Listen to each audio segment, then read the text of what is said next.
भगवते वासुदेवाय मंत्र का जप कर। अच्छा, अपने भीतर इतना प्रकाश हुआ, इतना प्रकाश हुआ उनके भीतर, नारद जी को कहते हैं इतना प्रकाश हुआ कि मन खुश हो गया। लगता है उस आनंद के आगे, उस सुख के आगे मेरा कोई हाथ पैर भी काट देगा तो दर्द नहीं। उस आनंद के सामने जितना आनंद उनको मिला था, जितना उनको सुख मिला, उस सुख के सामने संसार के जितने भी दुख हैं बिल्कुल तुच्छ मालूम पड़ रहा था। मगन हो गए उस सुख में, उस आनंद में। लेकिन क्षणे भर में वो सुख जो है, वो आनंद जो है, प्रकाश जो है गायब हो। नारद जी को बहुत दुख हुआ, फुट फुट के रोने लगे। उस सुख के लिए इतने पागल हो गए, इतने घबरा, इतने बेचैन, एकदम रोने लगे फुट फुट के नारद जी। घंटों रोए हैं नारद, दिन रात रोते रहे, कई दिन रोए हैं, दिन रात न भोजन कर रहे हैं, न कुछ खा रहे हैं, न कुछ पी रहे हैं, न सो रहे हैं, खाली रो रहे हैं। वो सुख कहाँ चला? पागल हो गए उस सुख के लिए, बेचैन हो गए उस सुख के लिए। आकाशवाणी नारद, दासी पुत्र रामदास, उनका नाम रामदास था, दासी के पुत्र। अगले जन्म में तो साक्षात मेरा स्वरूप बन के जन्म। संसार में लोग तुम्हें मेरे अवतार की चर्चा किया करेंगे कि वो मेरा अवतार है, इसलिए वो तीसरे जन्म में नारद बन के जन्म, वो है नारद, जिनको भगवान का तीसरा अवतार भी माना जाता है, नारद अवतार। उनको भगवान का रूप माना जाता है। नरस्य यदि नारम, जो नर का है, परमात्मा का है, उनको कहते हैं नारम। और प्रददाति ज्ञानम, प्रददाति ज्ञानम क्योंकि नारद उस नर का है, उसका ज्ञान को बांटने वाले व्यक्ति को क्या कहते हैं? नारद।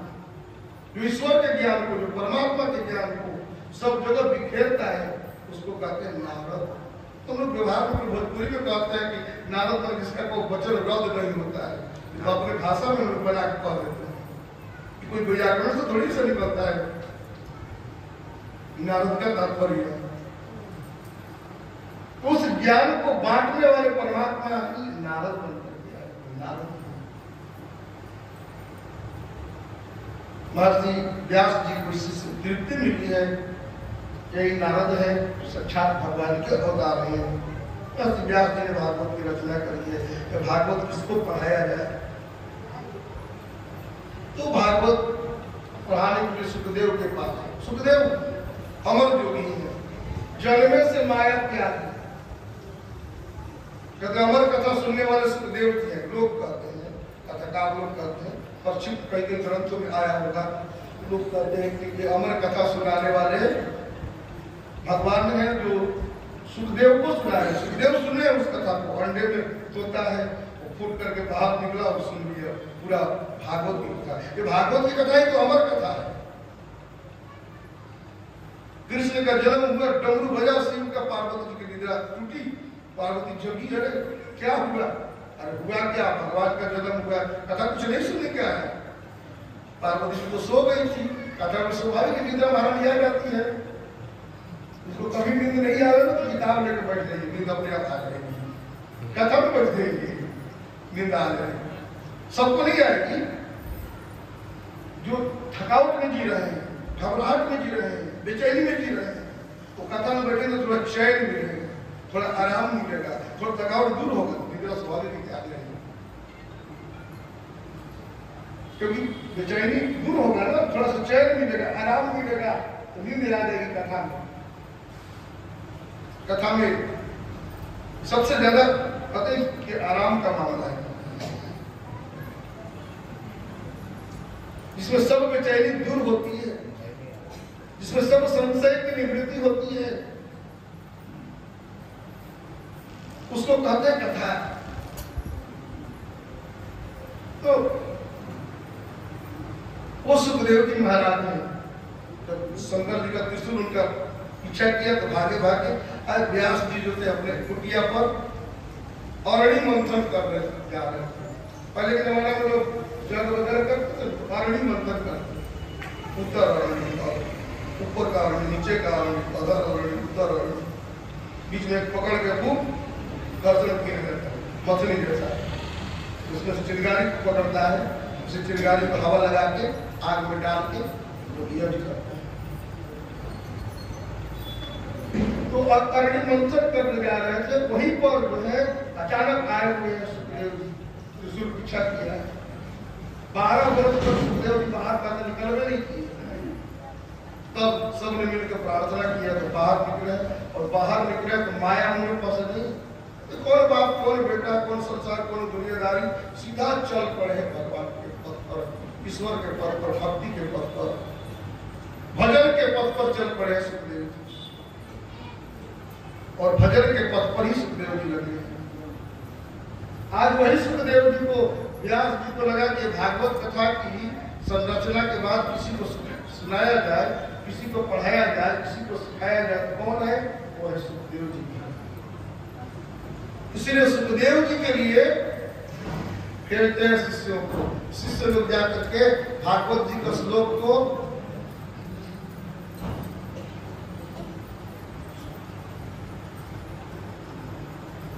सुखदेव जी के पास जाकर के दान करते। भगवान कितने सुंदर अद्भुत स्वरूप है भगवान का, उनकी छवि इतनी मधुर है, देखने मात्र से लोगों को मुक्ति मिल जाती है। इस छवि का स्मरण करते हैं। सुखदेव जी आंख बंद की और ज्ञान आंख खुल जाता है। सुखदेव जी सोचते हैं भगवान इतना सुंदर है, दर्शन मात्र से मुक्ति मिलती है, तो क्यों न हम उनके दर्शन को चले, या श्लोकों को पढ़े। तो उसे ज्ञानी पुरुष के लिए क्या जरूरत है भागवत पढ़ने की? लेकिन फिर भी सुखदेव जी महाराज आंख बंद करके उस सगुण साकार ब्रह्म का उपासना करेंगे तो मक्खन मांगेगा, मिश्री मांगेगा, ये मांगेगा, वो कहाँ से ला के देंगे? हम तो अकेले हैं, वन में रहते हैं, भजन करते हैं, भोग लगाने के लिए ठाकुर जी को माखन मिश्री कहाँ से ला के देंगे? इसलिए फिर आंख बंद कर लो। लेकिन इतने में दूसरे श्लोकों का दान किया। अरे वो भगवान के समान कौन दयालु होगा? पूतना है ना, पूतना, अहो बकी स्तन काल कूटम, बकी में तो बकी वैकास्वर की बकी, स्तन में काल कुट विष भर के गई, बिल्कुल भगवान के माता का रूप धारण करके, माँ जैसा मासी बन कर गई। और भगवान ने उसको क्या किया?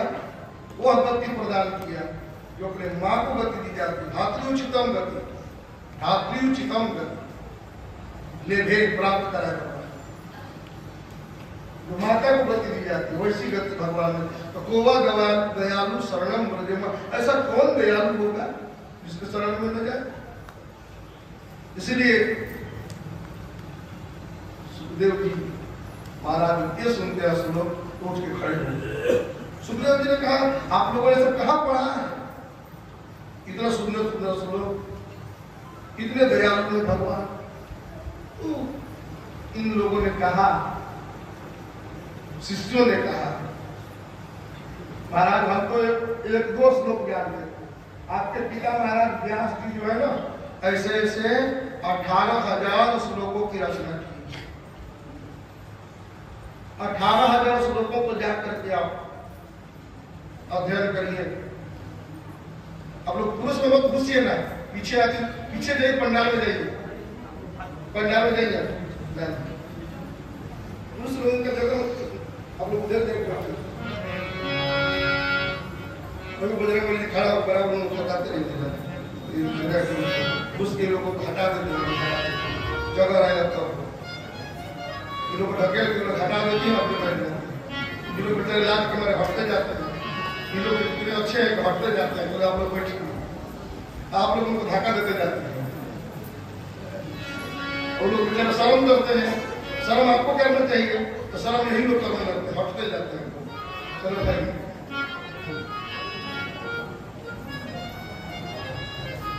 चलिए प्रेम से भक्त भगवान सुखदेव, यही सुखदेव जी महाराज ने जो परीक्षित जी को भागवत कथा सुनाया। सौनक आदि ऋषियों ने कहा कौन है परीक्षित? परीक्षित के बारे में बताइए शुद्ध से। अब परीक्षित के बारे में बता रहे हैं कौन है परीक्षित, तो महाभारत की कथा बता रहे हैं। एक बार महाभारत के युद्ध जब अंत होने लगा, स्वयं द्रौपदी के 5 पुत्रों को अश्वत्थामा मार डाला। अश्वत्थामा ने मारा 5 को, स्वयं 5 पुत्रों को।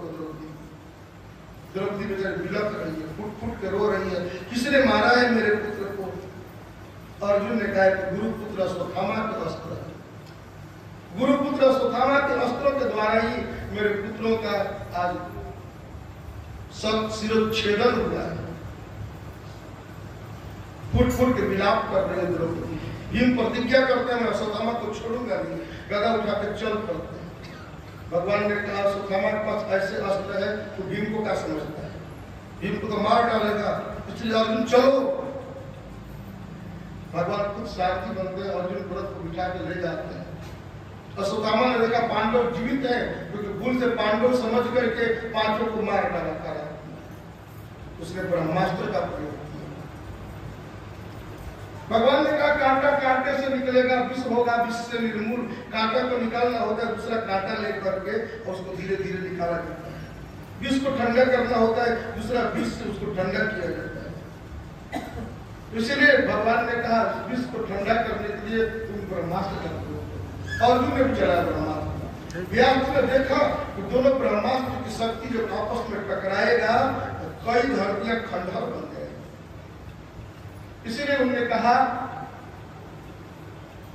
अर्जुन तुम ब्रह्मास्त्र चलाओ। व्यास जी ने दोनों को रोका। व्यास जी ने रोकते हुए कहा अपना अपना अस्त्र लौटा लो। अर्जुन को लौटा लिया, लेकिन अश्वत्थामा ने कहा लौटाना नहीं जानते, हमारे पास का नहीं है। बोले कोई दिशा बदलो। उसके अंदर इतनी जलन है, इतनी घृणा है पांडवों के प्रति।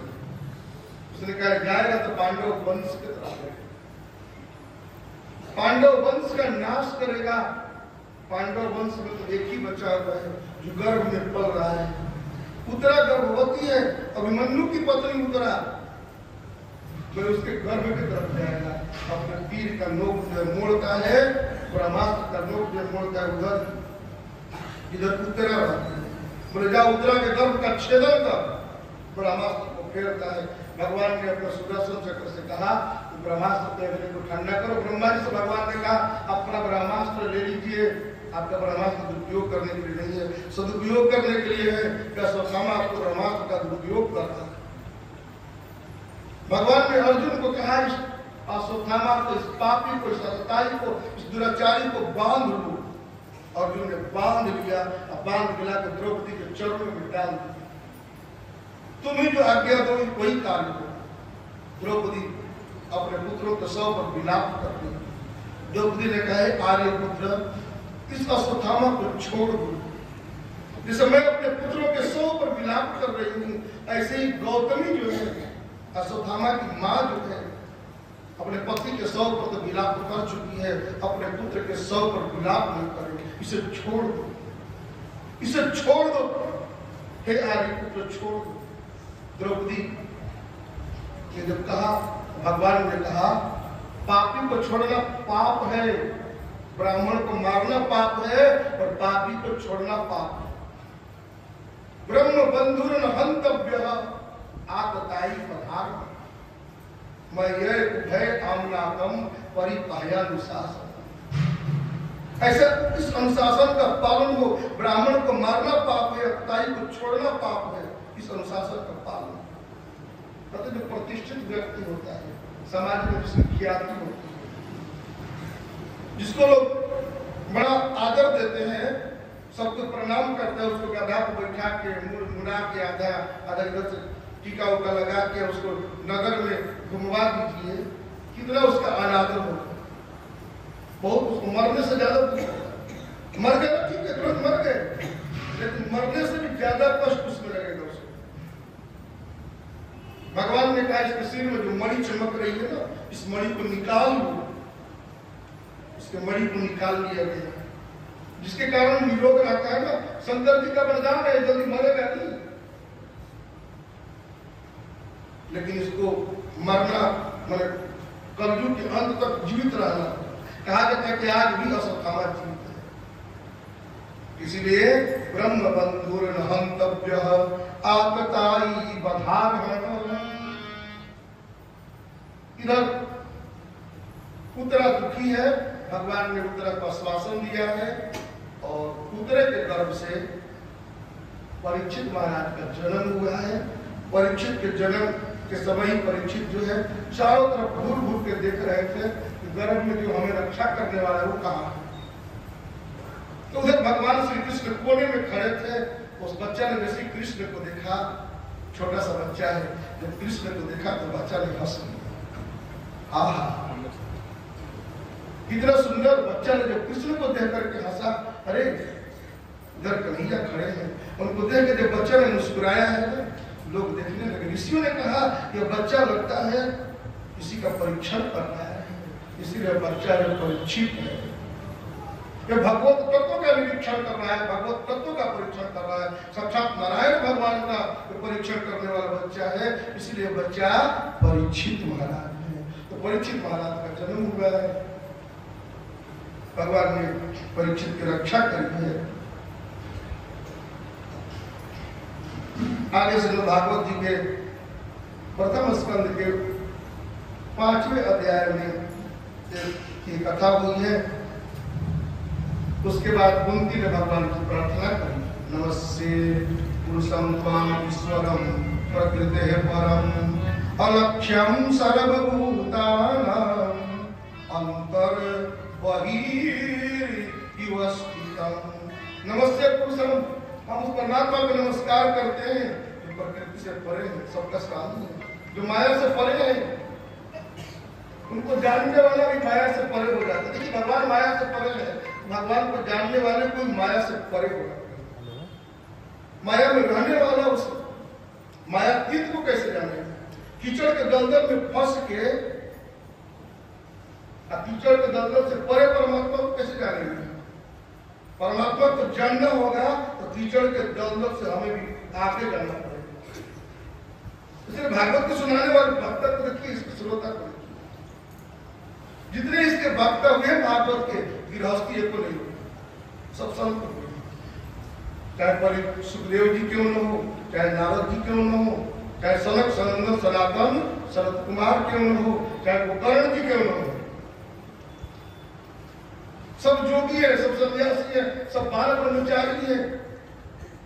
गृहस्थी नहीं है, माया के दलदल में फंसे हुए व्यक्ति नहीं है।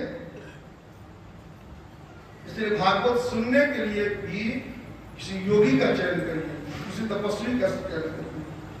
खुद ही कीचड़ में हम फंसे हैं, हम कीचड़ से कैसे आपको निकालेंगे? खुद ही हम दलदल में फंसे हैं, आपको हम दलदल से बाहर निकालेंगे? हमको दलदल से बाहर निकालना होगा तो हम दूसरे को दलदल से बाहर निकालेंगे। हम रोज गुड़ खाते होंगे, आपको क्या उपदेश देंगे कि गुड़ खाना बंद कर दीजिए? आपको उपदेश देने से पहले छोड़ना पड़ेगा गुड़ खाना, अपने को खुद छोड़ के बनाना पड़ेगा कि हम गुड़ नहीं खाने वाले हैं, तब आपको हम बताएंगे गुड़ मत खाइए। गुड़ खाने से मिठास पड़ेगी। खुद हम गुड़ खाएंगे और आपको बोले गुड़ मत खाए, खुद हम खैनी खाएंगे, आपको बोले खैनी मत खाइए। खुद हम बीड़ी पीने वाले हैं, आपको बोले बीड़ी मत, बात बनती नहीं। खुद हम क्रोध करेंगे और आपको बोले क्रोध मत करिए। खुद हम पान गुटखा चबाएंगे, दूसरे को बोले कि पान गुटखा मत खाएंगे, तो बात बनेगी नहीं। दूसरे को छोड़ने से पहले खुद को छोड़ना पड़ेगा, खुद अच्छा बनना पड़ेगा। दूसरे को भगवान का भजन समझाने से पहले खुद भगवान का भजन करना पड़ेगा। उसको अपने भगवान के भजन करने का अनुभव ही नहीं है, क्या आपको भगवान का भजन के बारे में बताएगा? तो कोई भगवान का भजन करता ही नहीं है।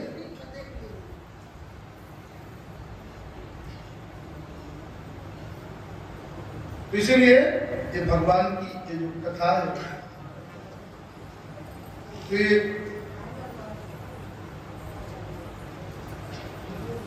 ब्रह्म बंधुर नमस्ते पुरुषं त्वां ईश्वरं प्रकृतेः परः लक्ष्यं सर्वभूतानां अंतर्बहिर्इव स्थितं माया जवनिका। इसलिए इस माया से पार ब्रह्म का चिंतन कुंती ने स्तुति किया है। कृष्णास्य वासुदेवाय देवकी नंदनाय च नंद गोपकुमाराय गोविंदाय नमो नमः। नमः पंकजे नाभाय नमः पंकजमालिने नमः पंकज नेत्राय नमस्ते पंकजांग्रजे। सब कोई भगवान से संपत्ति मांगता है, भगवान संपत्ति दो, धन दो, ये दो, वो दो। कुंती क्या मांगती है? कुंती कहती विपत्ति चाहिए, संपत्ति नहीं चाहिए, विपत्ति चाहिए, सुख नहीं चाहिए, दुख चाहिए। भगवान से मांगिए तो दुख मांगिए, खाली दुखे चाहिए, कबो सुख नहीं चाहिए। वो कहते हैं जीवन में मैंने सुख देखा ही नहीं आज, बचपन से लेकर आज तक मैंने खाली दुखे देखा है। सब भगवान से मंदिर में जाके विनती करता है, मेरा मैं ऐसा बनूं, वैसा बनूं, ये बनूं, मेरा बेटे को ये मिले, मेरे राज मिले, मेरे धन मिले, बहुत संपत्ति मिले। शर्मा कुंती जानते हैं कि धन और संपत्ति आज है और कल नहीं रहेगा। वैभव, नौकरी चाकरी है, रिश्तेदारी है, परिवार जितना भी है, आज है कल नहीं रहेगा। जितना दुनिया का संबंध है आज है कल नहीं रहेगा। किसी ने कुंती कहती है प्रभु मुझे मालूम है सब रहने वाला नहीं, इसीलिए मेरे को विपत्ति चाहिए, संपत्ति नहीं। विपदः सन्तु न शश्वते तत्र तत्र जगद्गुरो भवतो दर्शनं यस्यात् पुनर्भवदर्शनम्। बोले विपत्ति चाहिए, संपत्ति।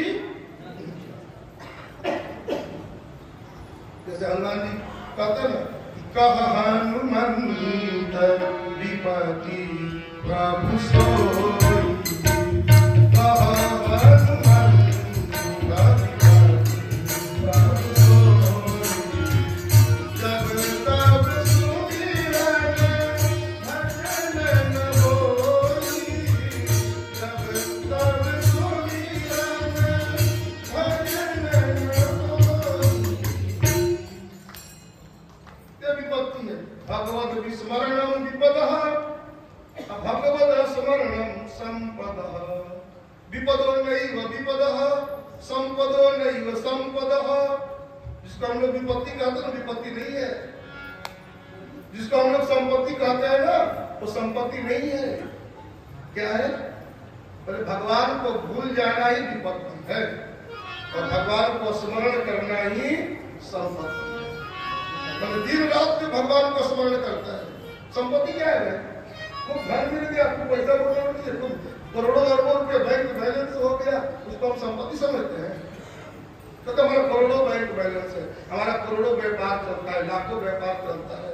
हम दिन में मुंबई में रहते हैं, शाम को चेन्नई में रहते हैं और दोपहर में कलकत्ता में विश्राम करते हैं। बड़ा धन है, बहुत संपत्ति हमने इकट्ठा कर रखा है, संपत्ति है वो।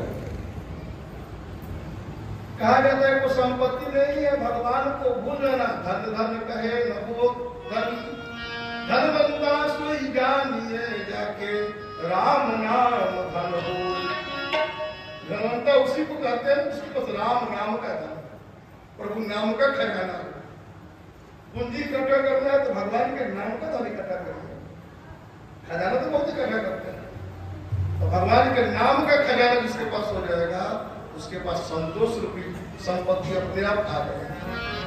वो धन गज धनवार धन और रतन धन खान, नहीं आवे संतोष धन सब धन रात समान।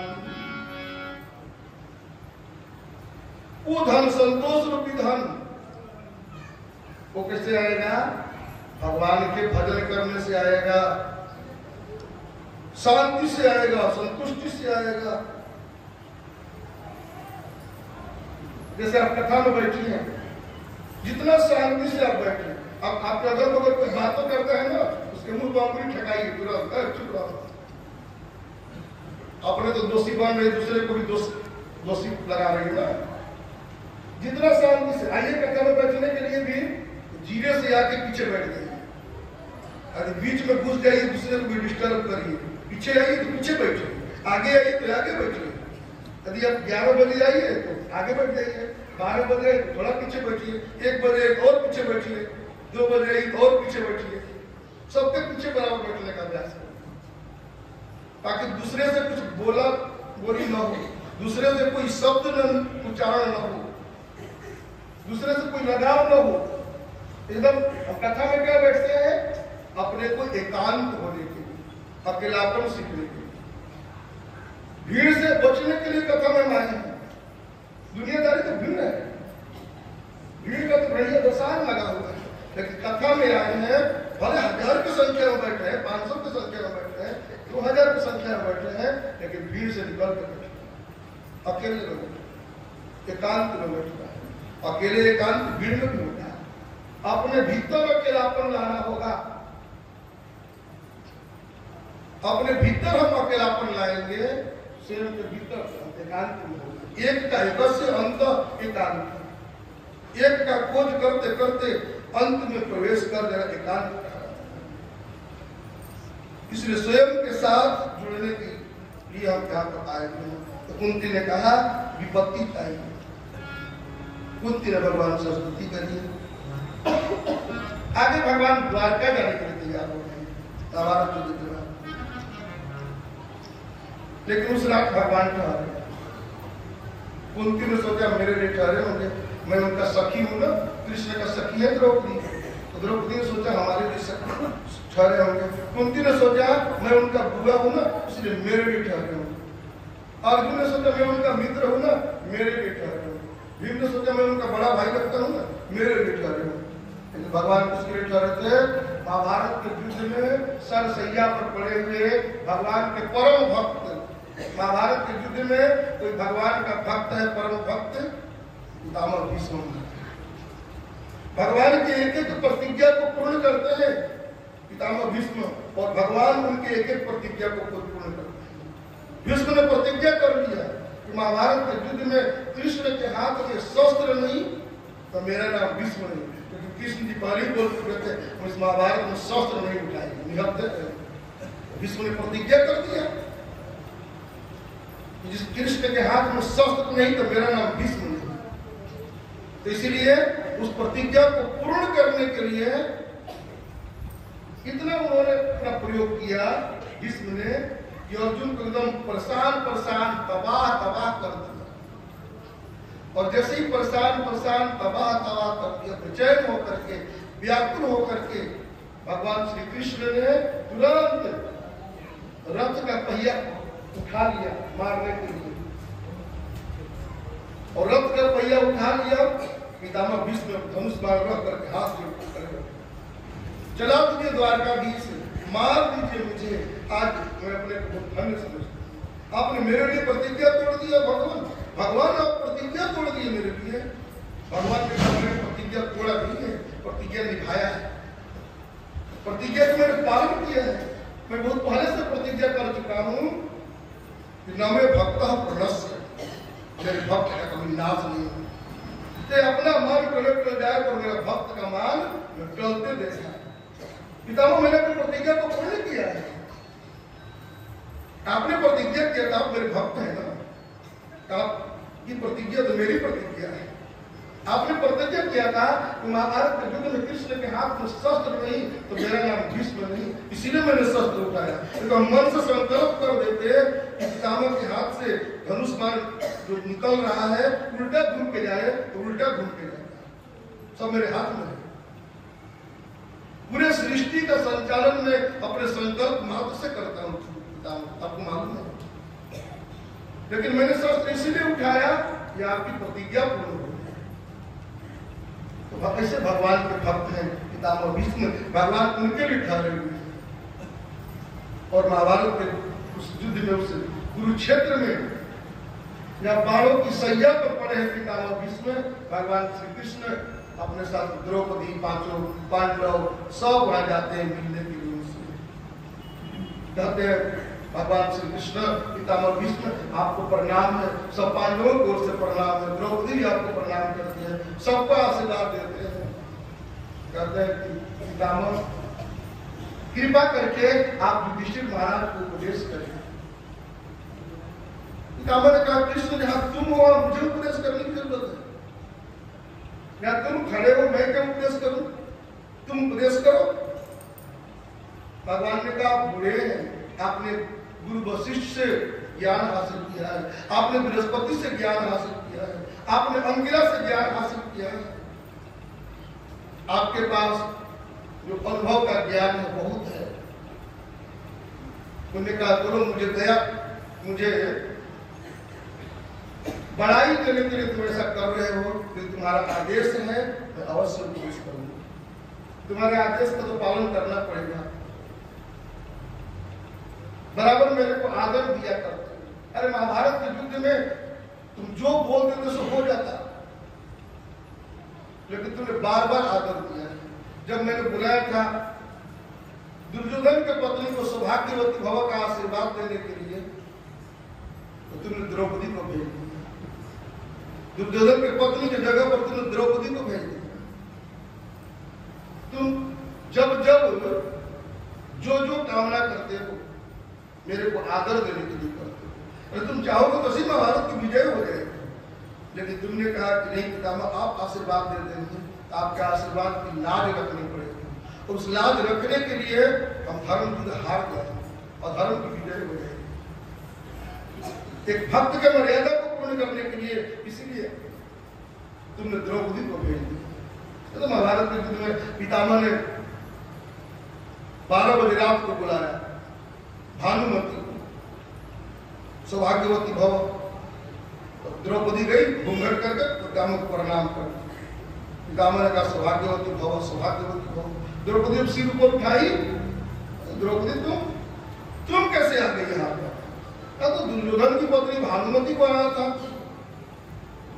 उन्होंने कहा जरूर तुमको लाने वाला वो छलिया होगा, कृष्ण करेगा। अब भगवान द्रौपदी के जूती को अपने पिताम्बर में लपेट के पिछवाड़े में खड़े। पिताम्बर आके देखते हैं पिछवाड़े में वही खड़े हैं, कृष्ण करे मुस्कुरा रहे हैं। बोले वो सब लीला करने वाले लीलाधर, तू लीलाधारी भी है। तुम अपनी इच्छा से जो चाहोगे सो करोगे, लेकिन मेरे को बीच में आदर देने के लिए करते हैं भगवान सब। लेकिन संसार के प्राणियों को आदर देने के लिए संसार के लोग समझते हैं कि हम करते हैं भगवान सब कुछ करते हैं, वही उनकी मर्जी के बिना एक पत्ता तक नहीं हिलता है, सब उनकी मर्जी से होता है। हम लोग समझते हैं किसके कारण हो रहा है, उसके कारण हो रहा है, उसके कारण व्यर्थ के हम लोग इधर उधर के कारणों में अपने को फंसाए रहते हैं। सब उनकी मर्जी से हो रहा है। महाराज आज उपदेश कर रहे हैं कृष्ण पितामह युधिष्ठिर को, अधर्म नहीं करना चाहिए, पाप नहीं करना चाहिए। मालूम उपदेश को सुनने के लिए इतने ऋषि मुनि लोग आए हैं, खास मार्ग में पूरा ऋषि मुनियों से अधिष्ठा गया। सब सोच रहे हैं कि पितामह भीष्म अपने मुंह से उपदेश कर लिया।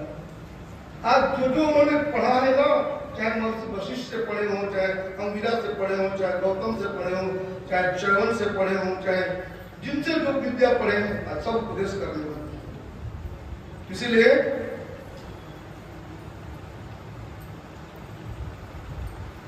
बिल्कुल सुनने के लिए आए हुए पितामह के उपदेशों को। पितामह उपदेश कर रहे हैं अधर्म नहीं करना चाहिए, पाप नहीं करना चाहिए, अत्याचार नहीं करना चाहिए, होते हुए पापों को अपने आंखों से नहीं देखना चाहिए। वही द्रौपदी थी, द्रौपदी फूट फूट के रोने लगी। पितामह ने कहा पुत्री रो रही है, बात क्या है, रोने का कारण क्या है? द्रौपदी ने कहा पितामह ऐसी आ गया, आपको उपदेशों को सुनकर फिर तुम्हें बताना पड़ेगा। द्रौपदी ने कहा पितामह जब आप उपदेश कर रहे थे तो होते हुए पापों को आंखों से नहीं देखना चाहिए। तो पितामह मुझे उस दिन की सभा याद आ गई जिस सभा में पितामह आप भी बैठे थे। उस वर्तमान संसार में कोई भी ऐसा वीर नहीं था जो आपका सामना कर सके। कोई भी वीर आपसे लड़ने में समर्थ नहीं था। आप धनुष उठा लेते तो आपका सामना महादेव के अतिरिक्त तो कोई भी नहीं कर सकता। लेकिन पितामह आप बैठे रहते देखते रह गए उस महाभारत का अश्लील दृश्य। आपने रोका तक नहीं, आपको तो खड़ा हो जाना चाहिए। पितामह के आपको विनाश करना चाहिए। पितामह भी रोने लगे। पितामह ने कहा, पुत्री, मैंने आज तक जो कुछ भी किया है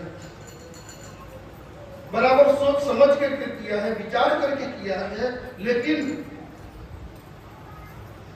दुर्योधन का मैंने अन्न खाया था, पाप का कमाया हुआ अन्न खाया था, अधर्म का कमाया हुआ अन्न खाया था। मेरी बुद्धि को बिगाड़ दिया था, जिसके परिणाम स्वरूप मैं बोल नहीं सकता। जब पाप के कमाए हुए अन्न का प्रभाव जो है पितामह के सिर पर पड़ सकता है, पितामह के मन पर पड़ सकता है, तो बाकी लोग विचार करते हैं। इसलिए बराबर धर्म पूर्वक धन कमाया हुआ खाना चाहिए। पाप का कमाया हुआ अन्न प्रभावित करता है। बहुत भजन करना पड़ेगा, बहुत माला जपना पड़ेगा। कभी कभी रोज हम लोग भजन करते हैं, रोज ध्यान करते हैं, और किसी का अन्न खाते हैं तो बहुत जल्दी ध्यान नहीं। जो धर्मात्मा व्यक्ति और शराबी कबाबी जुआरी नसड़ी गंजड़ी का अन्न खाते हैं, अधर्म का अन्न धर्म में तरफ जाएगा, धर्म में लगेगा भी नहीं। बहुत कम लोगों का घर है जो धर्म में लगता है, बहुत कम लोग हैं। गलत गलत जगहों पर लग जाएगा, उधर तो अपने लगेगा, लेकिन धर्म में बहुत कम लोगों का अन्न है जो लगेगा। और जिनका अन्न लगा तो जो भाग्यशाली लोग हैं, उनका अन्न धर्म में लगा। गलत जगहों को सबका लग जाता है। इसलिए जबरदस्ती जोर भी किसी को नहीं देना चाहिए कि आपको खर्च करो जबरदस्ती। उसकी मर्जी, उसका मन करेगा तो खर्च करेगा, नहीं करेगा तो नहीं करेगा, उसके बस की है ना। उस पर ज्यादा जोर जबरदस्ती देने की जरूरत भी नहीं है। स्वाभाविक रूप से धार्मिक बनना यानी धर्म को धारण करना हमारा स्वभाव बनना चाहिए। धार्मिक बनना हमारा स्वभाव बनना चाहिए।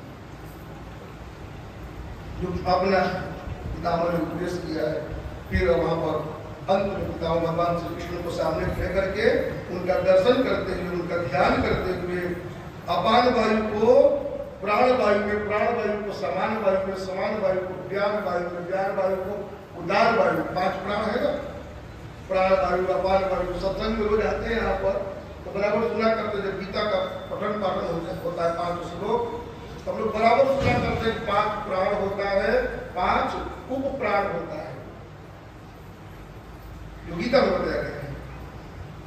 तो प्राण वायु को अपान वायु ध्यान करने की प्रक्रिया में हम लोग क्या करते हैं, अपने को नीचे के चक्रों से समेटते हुए, नीचे के केंद्रों से समेटते हुए अपने को ऊपर उठा करके कंठ को सिकोड़ते हुए अंदर जीवा कुमड़ की खेचरी करके अपने को स्वयं अपने को ब्रह्म में अधिष्ठित, अपने को ध्यान में, समाधि में, भगवत चिंतन में अधिष्ठित करते। रोज करिए।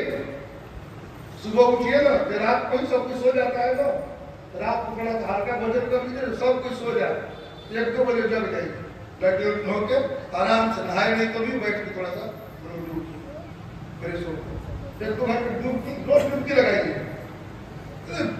रोज डुबकी लगाइए। कभी ना कभी तो डूबेंगे जरूर, और कभी डूब गए तो आता पता नहीं लगे तो जीवन पार हो गया। और जब तक डुबकी लगा तो उतरा गए।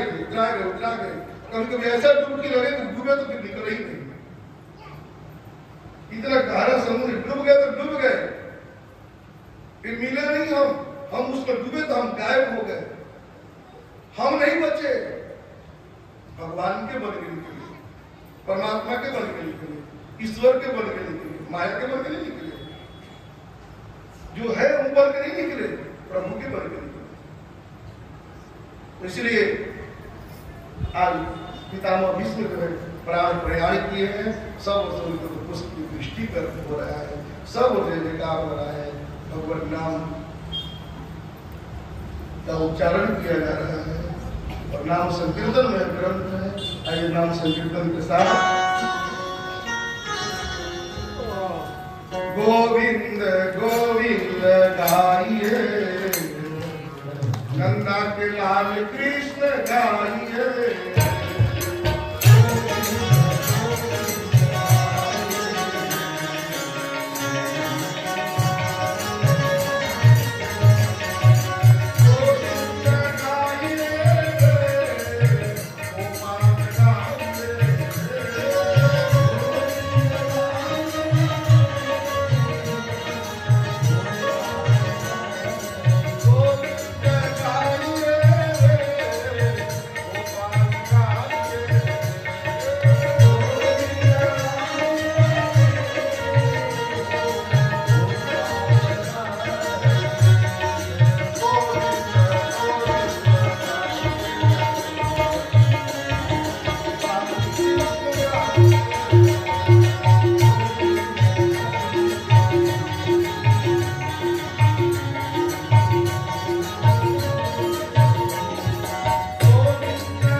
प्रयाण किए।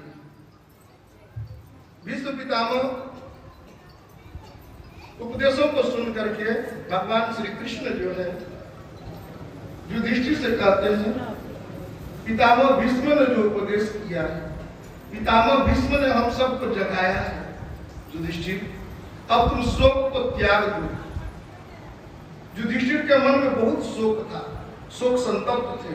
जब अपने सिंहासन पर बैठते थे तो देखते थे जब यही सिंहासन है, यही राज्यसभा है कि एक समय था एक सिंहासन पर हमारे गुरु द्रोण बैठते थे, इस सिंहासन पर हमारे पितामह बैठा करते थे, इस सिंहासन पर हमारे आचार्य बैठा करते थे। आज सब सिंहासन खाली खाली पड़ा है। बड़े बूढ़ों का जो सिंहासन है आज भी रिक्त है, उनका प्रतीक्षा कर रहा है। उनकी आत्मा जो है आवाज लगा रही है। जब हम सोते हैं रात को हमारे मन को यही बार बार आवाज झोलते रहता है, युधिष्ठिर तुम इसी रक्त से सने हुए सिंहासन पर बैठा होगा। तो पितामह भीष्म के उपदेशों को सुनने के बाद भगवान श्री कृष्ण ने कहा, महाराज युधिष्ठिर, अब तो कम से कम आपको बोध होना चाहिए, ज्ञान होना चाहिए। संसार के हर प्राणी अपने किए कराए कर्म के अनुसार ही जन्म लेता है और अपने किए कराए के अनुसार यहाँ भोगता है और समय पूजने पर शरीर छोड़ के चला जाता है। युधिष्ठिर, तुम केवल निमित्त बने थे, कार्य तो सब हम किए। तुम तो केवल निमित्त मात्र अस्त्र चलाए थे, काम तो मेरा सुदर्शन चक्र किया। सुदर्शन चक्र सबका अंत किया था। जो संहारक अस्त्र है, जन्म देने वाले भले ही ब्रह्मा हो, पालन करने वाले भले ही नारायण हो, लेकिन संहार करने वाले शिव अपना काम किए। इसलिए युधिष्ठिर शोक को त्यागो, अपने भीतर चेतना लाओ, अपने भीतर होश लाओ, क्योंकि जितना हम जगेंगे, कहा जाता है जब तक हम जगेंगे नहीं, होश में नहीं होंगे, तब तक हम बोध को नहीं प्राप्त होंगे। सोए सोए थोड़ी बोध प्राप्त हो रहा है। कहते हैं कि जितना भी हम पढ़ते हैं, सुनते हैं, क्या बैठे हुए संत कहते हैं कि हम सपना देख रहे हैं। सपने में भी तो सही लगता है। 3 प्रकार का सपना होता है। एक व्यवहारिक सपना, एक प्रतिभाषिक सपना और एक परमार्थिक सपना। हम जो व्यवहारिक जगत में बैठे हुए व्यवहारिक सत्ता है और प्रतिभाषिक सत्ता जो सपने का एक सत्ता है। सपना देखना, सपना में कोई नहीं लगता है कि हम सपना नहीं देख रहे हैं, सपना देख रहे हैं। मालूम पड़ जाए कि हम सपना देख रहे हैं, सपना समाप्त हो जाएगा, हम जग जाएंगे, लेकिन लगता है हम सही देख रहे हैं। सपने में लगता है कि हम सातों के मर गए, सातों के 4 व्यक्ति हमको टांग के ले जा रहा है। सपने में लगता हम मर गए, 4 को टांग के ले जा रहा है, कहाँ ले जाएगा? श्मशान घाट पे ले जाएगा। बाद में विचारते यार हम मर गए तो देख कौन रहा? जब हम मरिए गए तो देखने वाला कौन था? सोचने की बात है ना। सपने में आप मर गए तो कौन देख रहा है? मरिए गए तो देख कौन रहा है? मर गया तो देखने वाला तो बचता नहीं है।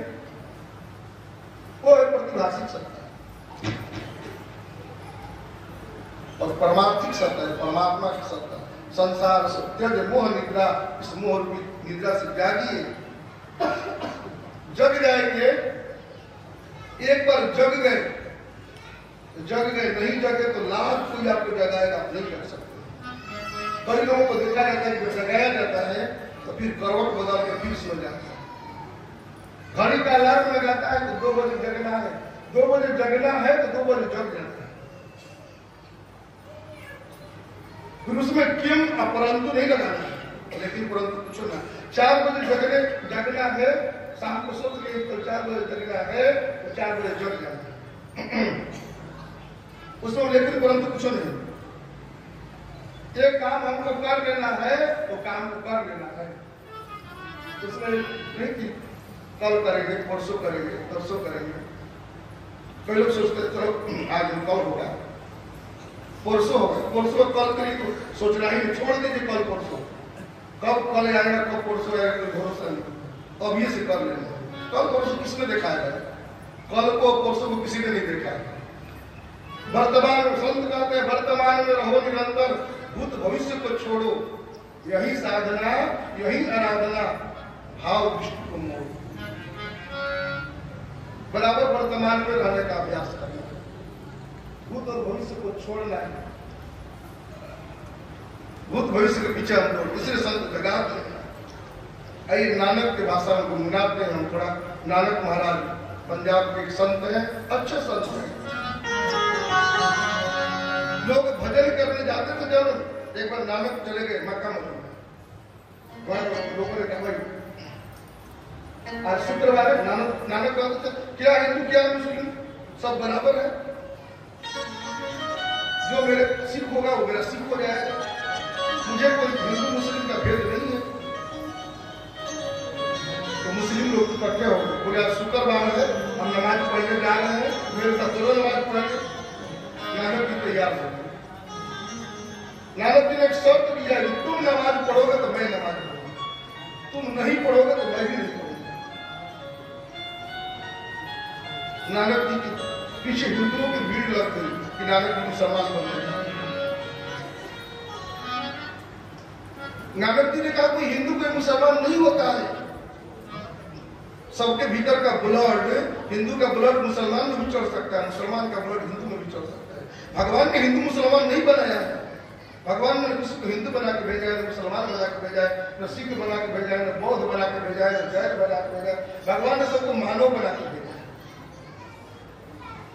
इसलिए भगवान ने कहा कुछ नहीं होता है चलो, नानक जी ने कहा कुछ नहीं होता है चलो नमाज पढ़ा के। नानक जी ने शर्त दिया था तुम नमाज पढ़ोगे तो मैं नमाज पढ़ूंगा। मौलवी जो नमाज पढ़वा रहा था उसके मन में बहुत बेचैनी थी, घबराहट था, जल्दी जल्दी उसको घोड़ा खरीद ले जाना। कल ही उसका घोड़ा मर गया, सोचता काबुल जाऊंगा, काबुल से घोड़ा खरीद कर।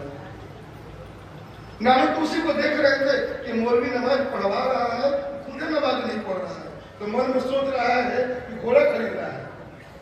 इसलिए नानक जी जब खड़े थे कि उसके मन के बात को नानक समझ रहे थे और सब झटपट टूट पड़े। नानक जी तुमने शर्त दिया था कि नमाज पढ़ेंगे, नमाज नहीं पढ़ा, खड़ा रहा हाथ जोड़ के। नानक जी के हाथ जोड़ के आंख बंद करके खड़े मस्जिद के दरवाजे पर, क्या सब नमाज पढ़ो।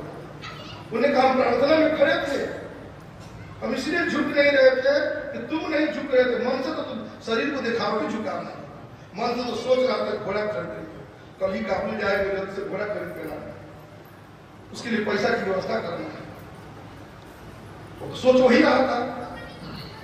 तो अचक्के में रह गया, अचंभा में रह गया, अरे सच में मैं तो यही करना है मन से। तो सवाल मन का सवाल है, शरीर से लाख या कुछ भी करते रहिए, मन से पूजा नहीं हो रहा है तो नहीं हो रहा है, मन बेचैन है, मन घबरा के पूजा नहीं हो रहा है।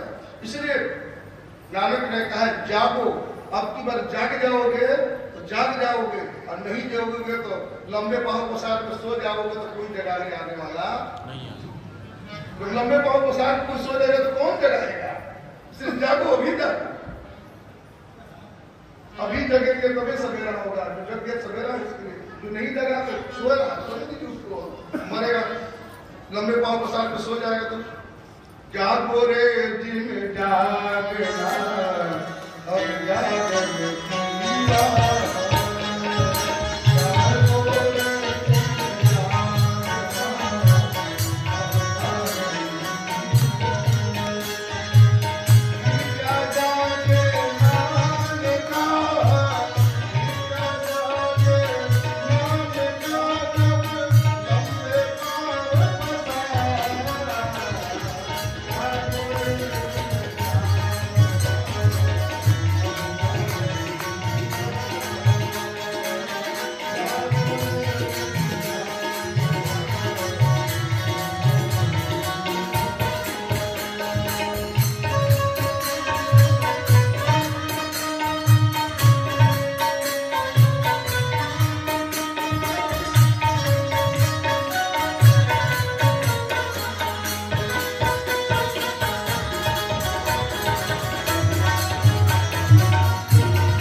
नहीं है जब लंबे पांव पसार के सो जाएंगे तो ये परिवार वाले, ये रिश्ते वाले, नाते वाले सब बोलेंगे जल्दी इसको घर से बाहर निकालो, ये सो गया, अब ये जगेगा नहीं, इसको ले जाकर जल्दी दफनाओ, जल्दी इसको बाहर करो घर से, ये घर का नहीं, अपना नहीं लेगा।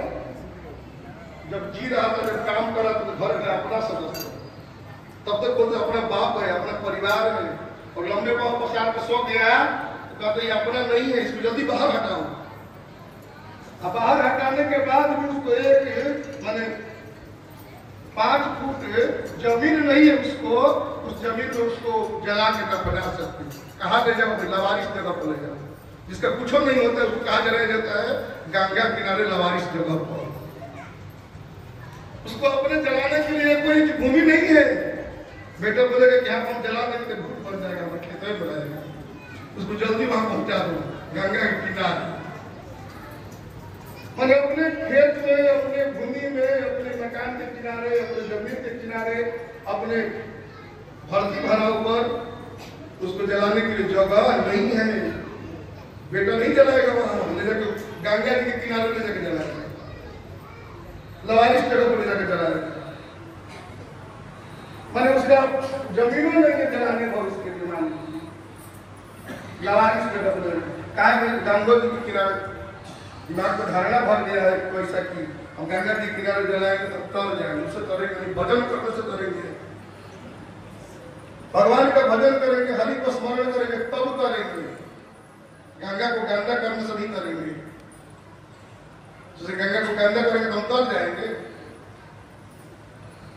गंगा को जितना शुद्ध करेंगे, बढ़िया करेंगे, उतना बढ़िया रहेगा। गंगा में जो शुरुआत है, गंगा तो ऐसे लोगों से तो डर रही थी, गंगा ऐसे लोगों से डर रही थी। भगीरथ से डर रही थी गंगा। भगीरथ को धरती पर ले जाएगा तो पापी लोग, धर्मी लोग कूड़ा करकट वाले हमारे कूड़ा करकट फैलाएंगे, गंदगी फैलाएंगे, हम कहाँ जाएंगे धोने के लिए अपने। तो भगीरथ ने एक युक्ति दिया था कि तुम मैया यदि मैली होगी तो संत महात्मा लोग, महापुरुष लोग जल में डुबकी लगाएंगे तो तुम पवित्र हो जाएंगे। बालेपन से हरि भजे पड़े नहीं भवपास, उनकी आस गंगा करे तब आइए हरि दास। गंगा में उस संतों की प्रतीक्षा करती है। भगीरथ ने कहा ऐसे संत लोग जो मुंह माया के चक्कर में नहीं फंसा है, घर गृहस्थी के चक्कर में नहीं फंसा है, तो दिन रात समाज के लिए, संसार के लिए, भगवान के लिए जी रहा है, ऐसा यदि भक्त तुम्हारे जल में डुबकी लगाएंगे तुम पवित्र हो जाओगे। तब गंगा आएगी, तो गंगा ने तो मना कर दिया। आगे भगवान श्री कृष्ण जो है द्वारिका गए हैं, द्वारिका में उनका स्वागत हुआ है और साथ में अर्जुन भी गए हैं। भगवान परम धाम से जा रहे हैं, अर्जुन के सामने घटना घटी है। वहां से अर्जुन दुखी होकर के लौट के हस्तिनापुर लौट के आए हैं। इधर विदुर जी आए हैं, धृतराष्ट्र को समझाए हैं। धृतराष्ट्र देह कितना लोगों को प्यारा है। तस्यापि यम देहो यस्य कृपणस्य जिजीविषो परित्यक्षतो दिव्यो वाससी। बोले कपड़ा पुराना हो जाता है, उसको निकाल करके नया कपड़ा पहन दिया, लेकिन शरीर इतना जीर्ण हो गया, बुढ़ापा आ गया, फिर भी महाराज आप इस हस्तिनापुर को आप छोड़ना नहीं चाहते कि बल में जाकर थोड़ा भगवान का भजन करना। जिस भीम को आप मारना चाहते थे, इतना कस के आपने पकड़ा भीम के पुतला को, लोहे के पुतला टूट के जीर्ण हो गया, और उसी भीम के रोटी के टुकड़े पर आप पल रहे हैं। कैसा यह देह का मुंह है, फिर भी यह देह छोड़ना नहीं चाहता। एक बूढ़ा व्यक्ति, बूढ़ा मुड़ी का व्यक्ति था, घर छोड़ के भाग के गया गीता बाबा के पास। सरकार हम मरने आए हैं, घर से एकदम घर पर नहीं जाएगा, मर जाएंगे, कहीं पर हमारा प्राण छूट जाए, आप कृपा करिए जल्दी हम मर जाएंगे, घर नहीं रोक के रहेंगे। गीता बाबा बोले चलो ठीक है।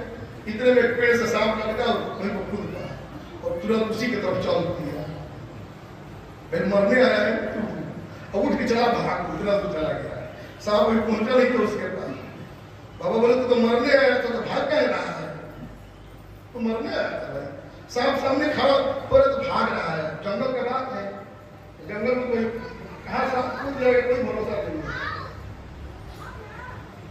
सरकार जल्दी से बाहर आइए नहीं तो अपने आप जा तुमको देख के थोड़ी पता है तू डर के भाग रहा है तो मरने आया तो तुमको डर के भाग रहा है कितना शरीर से मुंह है लाख हम कहते हैं मर जाएंगे कट जाएंगे भगवान ने इतना बढ़िया शरीर दिया है इतना बढ़िया मर दिया है मरने का तो सोचिए मत करो सही बात मरने का नहीं सोचना चाहिए आत्महत्या का विचार तो कभी भी मन में नहीं लाना गलत विचार कभी भी मन में नहीं लाना कितना बीमार हो जाए कितना रोगी हो जाए कितना कष्ट हो जाए भगवान का ध्यान करना उस विकट परिस्थिति में आप भगवान का ध्यान करना ध्यान से बढ़ के कोई बड़ा दवाई नहीं है सबसे बड़ा दवाई है ध्यान उसको अंग्रेजी वालों ने कहा इसीलिए मेडिटेशन अंग्रेजी वालों ने ध्यान का नाम दे दिया मेडिटेशन दवाई का नाम होता है मेडिसिन दवाई का नाम होता है मेडिसिन उसका नाम दे दिया मेडिटेशन अंग्रेजी वालों ने मतलब सबसे बढ़िया दवाई है कोई ध्यान तन रोगों की खान है धन भोगों का खान सुख के कान दुख के खान अज्ञान है सुख के खान सब ज्ञान ऐसा सुख का भंडार है सदज्ञान अज्ञान होना दुख का भंडार तन रोगों का खान शरीरम व्याधि मंदिरम शरीर व्याधि का मंदिर है भाई घबराने की जरूरत नहीं है शरीर में लाख रोग हुआ है घबराने की जरूरत नहीं है शरीर का तो धर्म है रोग होना यद भोगा यतनम तदेव शरीरम जब तक भोग का आयतन है तभी तक शरीर है ज्ञानी भोगे ज्ञान से मूर्ख भोगे रोग ज्ञानी ज्ञान पूर्वक भोगता है हंस करके भोगता है दुख को हंसते हंसते झेल लेता है और मूर्ख जो है छटपटा के रो इसलिए गुरुदेव कहते थे जब हो देह बीमार यह हर्षित चित हो नाचो और शिवानंद नित ध्यान मगन हो गीता प्रभु की बाचो जब देह बीमार हो जाए तो खूब नाचो मगन हो जाए खुशी मनाओ भगवान आपने बीमारी दिया बड़ा बढ़िया चलो कम से कम इसी बहाने तो हम आपका नाम तो ले रहे हैं इसी बहाने तो भगवान के स्मरण तो हो रहे खुश होइए बीमारी में दुखी होने की जरूरत नहीं है बीमारी में खुश होइए बीमारी नहीं आए तो भले दुखी हो भगवान से विनती करिए भगवान आपको भूल रहे हैं जरूर कोई बीमारी दे दीजिए कम से कम आपका नाम तो जपेंगे ना इधर दर्द होगा तो बोले राम राम राम राम राम कई लोग कहते हैं बाबू का माए का आराम मिलेगा हरि का भजन करेंगे तो आराम मिलेगा ईश्वर के नाम भजन करेंगे तो आराम मिलेगा इसलिए प्रभु के भजन से ही आराम की प्राप्ति होगी समझाया है महाराज विदुर जी ने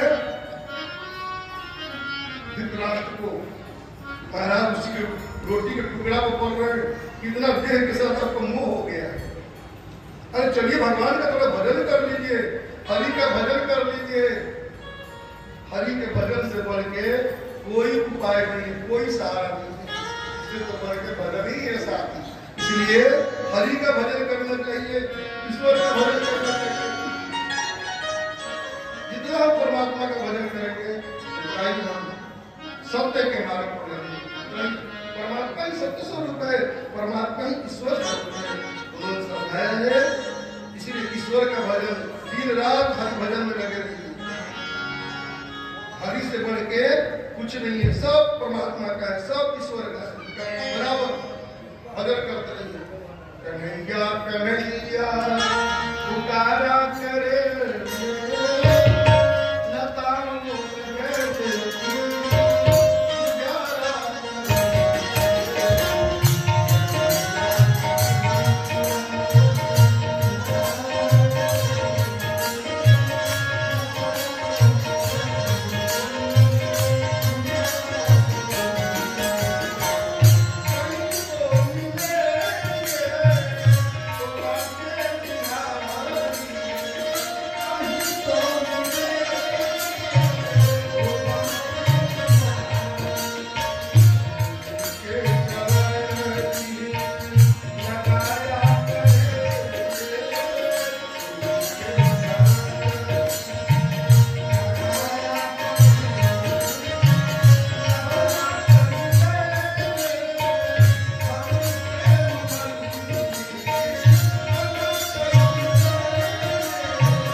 में ही मन को लगाना चाहिए, ईश्वर में ही मन को लगाना चाहिए। विदुर जी महाराज ने उन्हें उपदेश किया है और वो महाराज वन को चले गए हैं। धृतराष्ट्र और गांधारी और कुंती, फिर पांचों पांडवों को पता चला, ये लोग भी दुखी होकर के वन को चले गए हैं। परीक्षित महाराज को राज देकर राजा बने परीक्षित। परीक्षित महाराज के फिर कलयुग का आगमन हो गया। परीक्षित महाराज सिर पर सोने का मुकुट धारण किए हुए, मुकुट धारण करके परीक्षित महाराज निकले नगर से बाहर। देखते गाय और बैल, देखिए बैल जो है ना, बैल को धर्म का प्रतीक माना गया, गाय को पृथ्वी का। बैल और गाय दोनों आपस में चर्चा कर रहे हैं। देखो ना, बड़ा समय कठिन आ गया, कठोर समय आ गया। लोग अधर्मी हो गए हैं, लोग शराब पी रहे हैं, लोग व्यभिचार कर रहे हैं, लोग जुआ खेल रहे हैं, लोग अधर्म कर रहे हैं, लोग पाप परायण हो रहे हैं, एक दूसरे से लड़ रहे हैं, एक दूसरे से झगड़ा कर रहे हैं, एक दूसरे से द्वेष कर रहे हैं।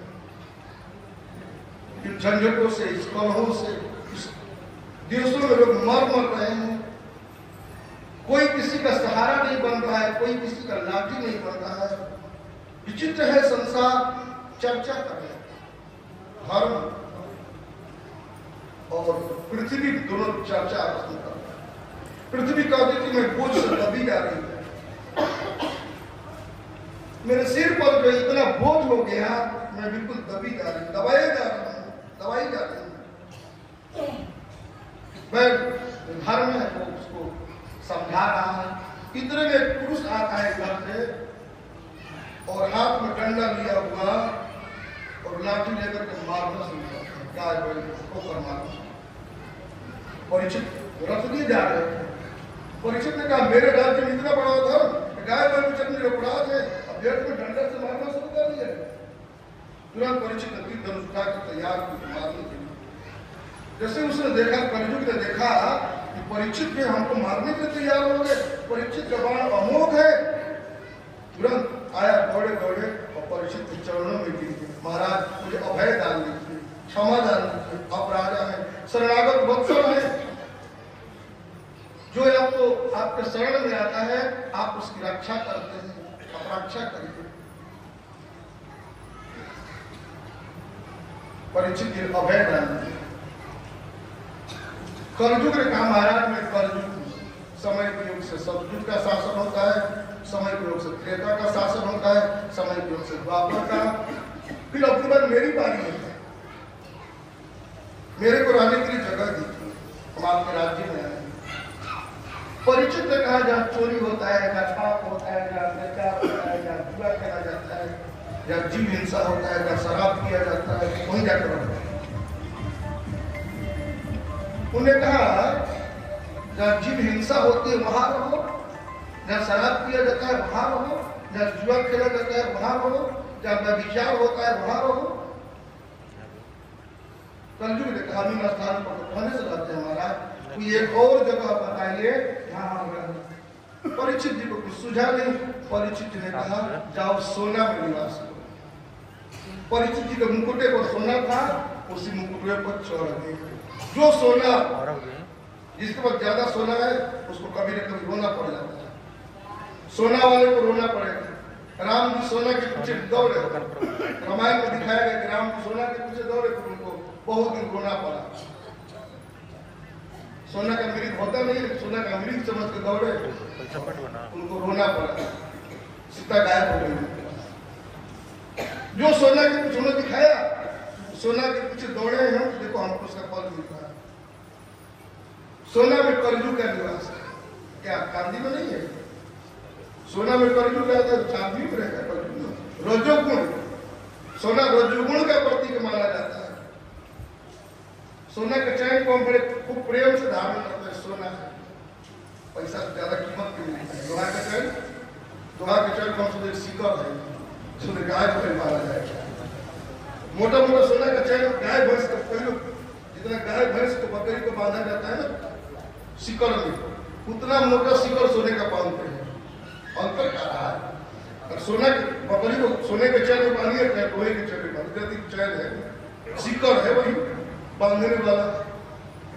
लेकिन हम लोग उसको खूब सोना समझ कर खूब खुश होते हैं, सोना का चयन कर रहे हैं, बड़ा सोना धारण किया, खुशी खुले नहीं समा रहे। इसलिए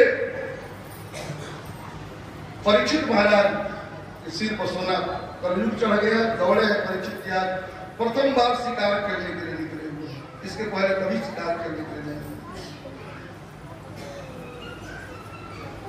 इसके पहले बिल्कुल धर्मात्मा थे, शुद्ध शाकाहारी थे, सदाचारी थे परीक्षित महाराज। लेकिन आज प्रथम बार शिकार, एक धनु उद्यम में भागवत में लिखा है कि आज प्रथम बार एक बार ही केवल हाथ में धनुष लेकर के आज निकले परीक्षित महाराज। कभी शिकार खेलने के लिए दिग्विजय की इच्छा से निकले थे, चारों दिशाओं में सवेद यज्ञ किए थे, उत्तर की पुत्री इरावती से इनका विवाह हुआ था, खूब यज्ञ किए, जन्मेजय आदि इनके 4 पुत्र भी हुए, खूब इन्होंने चारों तरफ पुष्कर आदि दक्षिणा भी दिया था, खूब भेंट भी दिया था ब्राह्मणों को, खूब दान आदि भी किया था ब्राह्मणों को यज्ञ में, बड़ा इनका नाम था परीक्षित महाराज का। वही परीक्षित महाराज आज कलयुग सवार हो गया है, समीप मुनि के कुटिया में जाते हैं, समीप मुनि को चले। मुनि का काम क्या है? मुनि मननाथ मुनि, मनन में लगा, दिन रात मनन में लगे रहते हैं, चिंतन में लगे रहते हैं। उनको जाकर प्रणाम करता है, मुनिवर मुझे पानी पिलाइए, ये तो ध्यान में डूबे हैं तो पानी पी सुन ही नहीं रहे हैं, तो गुस्से में आता है, बुरा भला शब्द कहता है और एक मारा हुआ सांप उठा करके परीक्षित महाराज के समीप मुनि के गले में परीक्षित डाल दिया। और समीप मुनि का पुत्र तो श्रृंगी नदी में स्नान कर रहा था, उसने जैसे सुना ऋषि पुत्रों के द्वारा मेरे पिता के गले में एक राजा ने सांप डाला है, वही गुस्से में आया है, क्रोधित हुआ है, हाथ में जल लेकर के और अभिमंत्रित करके श्राप दिया है, या आज के साथ तक्षक नाग पिता के पास आता है, फुट फुट रोता है, इनकी समाधि टूटती है, तो कहते हैं पुत्र किसने मेरे साथ विनोद किया? वो कहता है महाराज एक राजा आया था, आपके गले में सांप डाल के चला गया, उसका दंड मैंने उसको दे दिया है, मैंने श्राप दिया है, या आज के 7वें दिन तक्षक नाग बरसेगा। ऋषि ने कहा तू बिना समझे मुझे श्राप दे दिया, समझा वो कौन था? मुझे तो मालूम नहीं वो कौन था। ऋषि ने आंख बंद करके अपने वृत्ति को उसके नाम पर तदाकार किया, अपने चेतना को मैंने धारणा ज्ञान और समाधि त्रयम एकत्र संयमित किया, तीनों एक दिशा में ध्यान रखते हैं, उस पर वृत्ति संयमित होती है। धारणा किया पहले उसका कौन था, फिर उस पर केंद्रित किया और फिर उसको समाधि लगा दी, डूब गए कौन है तो पता चला, दिखाई पड़ा पूरा दृश्य।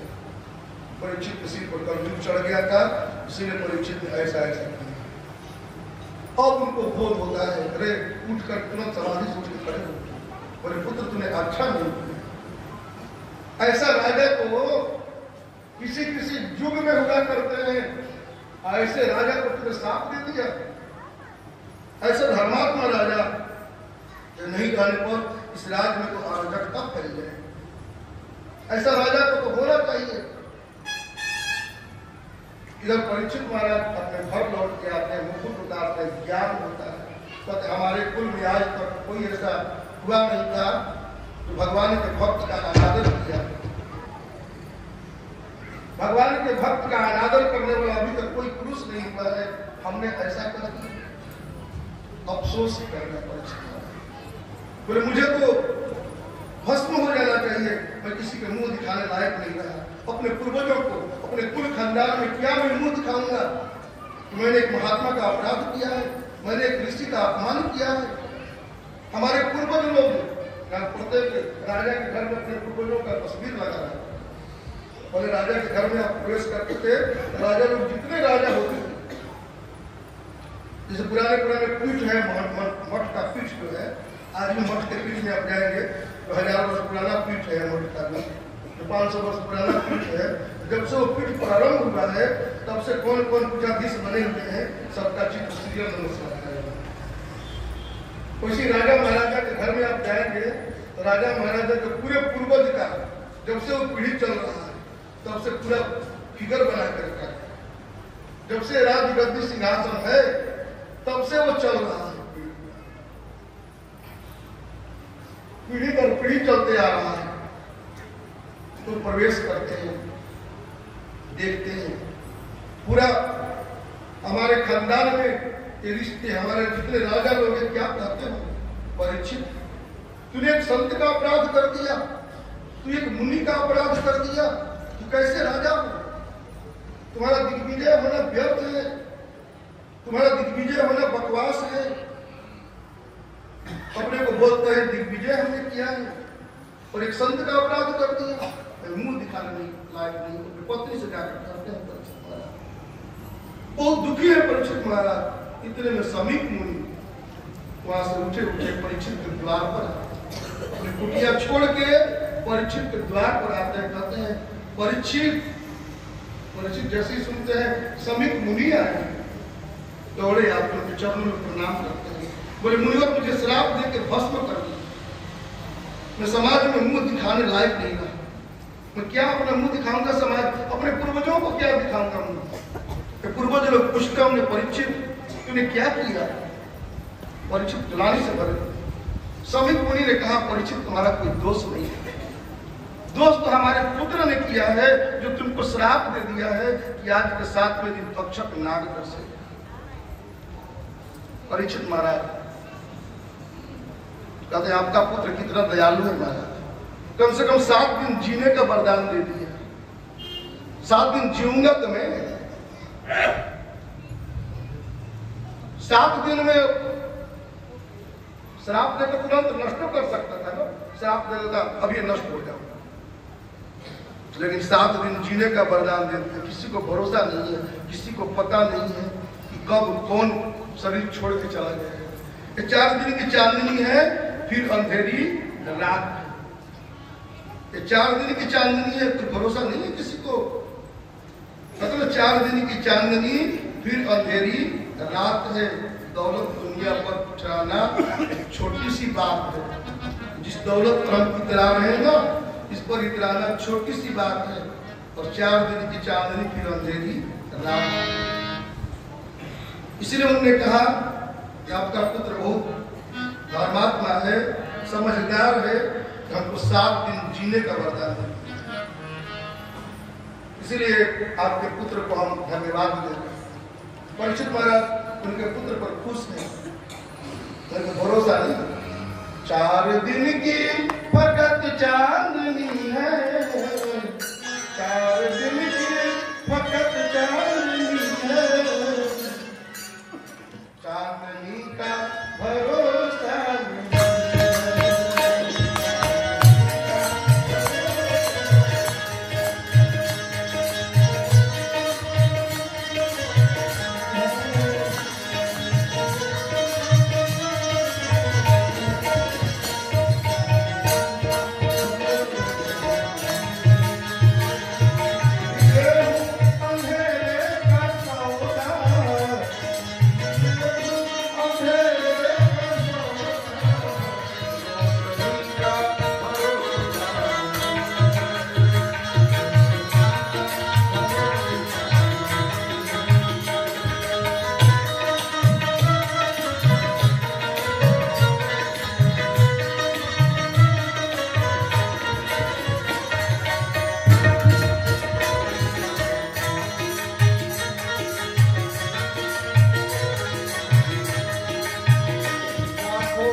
दिन के 4 दिन फिर अंधेरी रात, उसका भरोसा नहीं है।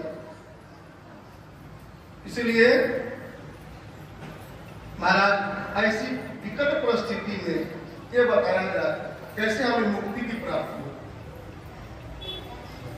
जैसे ऋषि मुनियों को पता चला है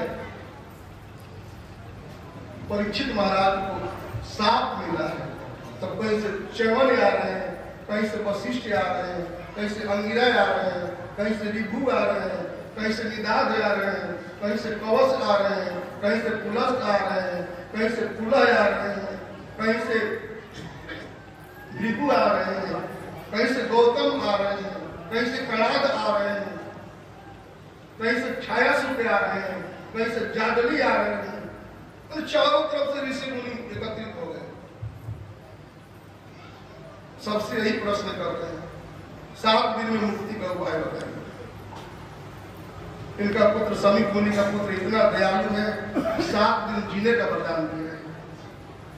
7 दिन में मरना किसी को मालूम हो जाए तो क्या करना चाहिए? एक बार हल्ला हो गया था कि बम गिरने वाला है, सब कोई मरेगा, तो सब लोग पूरा पकवान को बना बना खा रहे। पूरा पकवान तो रोज मिलेगा खाने, ये कौन बड़ी बात है भाई? पेट भरो, पेट भरिए सबके अंदर लगा, पेट भरो, जितना पेट भरो, जितना पेट भरो। पूरा पकवान तो बराबर नहीं लगेगा, जब मन करेगा तब अपना आटा में चीनी घोर के डाल दीजिए, कढ़ाई में बन जाए, कौन बड़ी बात है? अरे भगवान का भजन हमारे जीवन से वंचित रह गया है। जब मालूम पड़ जाए कि हम 7 दिन में मरने वाले हैं, क्लियर हो जाए, ध्यान में डूब जाइए, मस्ती में डूब जाइए, भजन करते करते प्राण छूट जाए, भगवान का नाम लेते रहते प्राण छूट जाए, प्रभु को पुकारते पुकारते प्राण छूट जाए। जीवन गए सत्य है, लेकिन नहीं, हम करेंगे पेट भरो, पेट भरो, पेट भरो, सुबह से शाम तक पेट भर रहे हैं, अब वो भी संतुष्टि नहीं, और पेट भरे, और पेट भरे। खाना पीना तो कौन शरीर को निरोग रहने मात्र के लिए है। आहार उतना ग्रहण करें शरीर निरोग रहे, अपने सामर्थ्य देखकर, अपनी क्षमता देखकर आहार ग्रहण करें।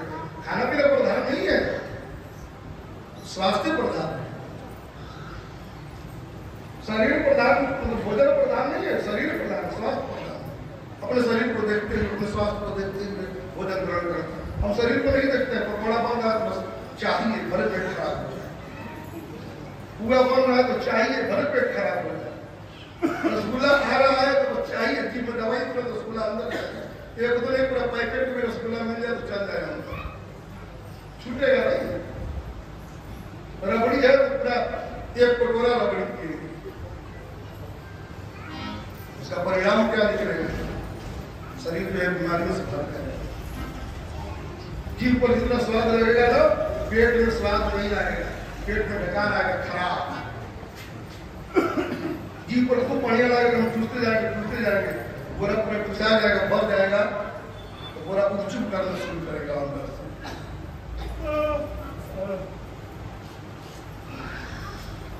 इसलिए हमारे संत महापुरुष कहते हैं सतर्क हो जाइए, सचेत हो जाइए, सावधान हो जाइए। उन्हें सबसे यही प्रश्न किया है, कोई उत्तर नहीं दे रहा 7 दिन में कैसे मुक्ति मिलेगी। इतने में सुखदेव जी महाराज नौक धड़म, सुखदेव जी के श्रृंगार, हम लोग गैस करके बैठते हैं तो कपड़ा पहन के श्रृंगार करके थोड़ा केस बैठते हैं, साफ सुथरे नहा धोा कर धूल गर्दा लगा के नहीं बैठते हैं। और सुखदेव जी जब चले ना, छोटे छोटे बच्चे उनको धूल फेंकते रहा है, लौटे आते हैं, एक कोपिन कोई पहना दिया था, और इसी जाके कोपिन पहने कमर में बांध लिए, नीचे घोस दिया, कोपिन हो गया। बच्चा लोग धूल फेंक रहे थे, धूल से लेटाए वैसे पहुंच गए, और उसको देख करके सब ऋषि मुनि लोग खड़े हो गए, नमस्कार को सुखदेव को देखो, सुखदेव जी आए। अब क्या कहना, परीक्षित जी को भी समाधान मिलेगा, लगता है यही व्यक्ति हमारा प्रश्न का समाधान करेगा। इसके मुखमंडल को देखने से लगता है, इसको देखने से मालूम पड़ता है इसको कुछ मिला है, इसको कुछ मिल जाता है ना, उसका ढंग ही कुछ और होता है। जिसने कुछ पाया उसका रहने का ढंग, उसका चलने का ढंग, उसका सोने का ढंग, उसका खाने का ढंग ही कुछ अलग होता है, उसने पाया है। सुखदेव को देखने से लगता है इस व्यक्ति ने कुछ पाया है, कुछ इसको मिला है। इसलिए खड़े होकर के कहता पृच्छामि संसिद्धिं योगिनां परमं गुरुं पुरुषस्य हयकार्यं म्रियमाणस्य सर्वदा। प्रश्न किया है परीक्षित महाराज ने, अतः पृच्छामि संसिद्धिं योगिनां परमं गुरुं, हे योगियों के परम गुरु महाराज, सर्वश्रेष्ठ गुरु महाराज बताइए संसिद्धिं यत् श्रोतव्यम यत् जप्यम, किसकी कथा को सुननी चाहिए, किसके जप को जपना चाहिए, यत् कर्तव्यम निर्भीक प्रभो, किसका कर्तव्य करना चाहिए, कौन सा कर्तव्य करना चाहिए, तव्य में क्या करना चाहिए, कर्तव्य तव्य पढ़ते करेंगे, तव्य में चाहिए अर्थ में, योग्य अर्थ में तव्य पढ़ते होता है, और यह तव्य पढ़ते चाहिए अर्थ में और योग्य अर्थ में। क्या करना कर्तव्य, क्या करना चाहिए, प्रकर्तव्य, स्मर्तव्यम, किसका स्मरण करना चाहिए, भजनीयम वा, किसका भजन करना चाहिए, ब्रूहि यद्वा विपर्ययम्। अब सुखदेव जी महाराज ने कोई मंगलाचरण नहीं किया, कोई स्तुति नहीं किया, कोई प्रार्थना नहीं किया, सीधा द्वितीय स्कंद के पहला अध्याय में शुरू कर दिए सुखदेव सुखवाचन। बरियान ये कते प्रश्न कीतो लोकहितं आत्मवीर्ये सम्मतः संसारम्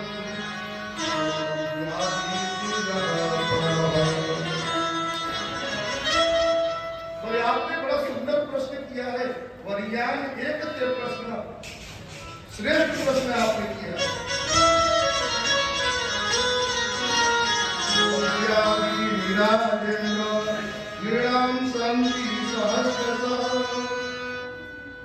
अपश्यताम् आत्मतत्त्वम्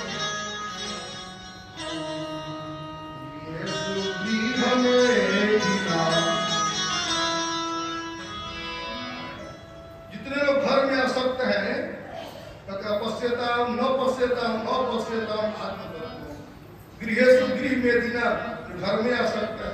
घर किसको कहते हैं भाई, ये भवन घर है। सुखदेव जी का आशा इसको घर नहीं कर रहे, सुखदेव जी किसको घर कर रहे हैं, काम क्रोध मद लोभ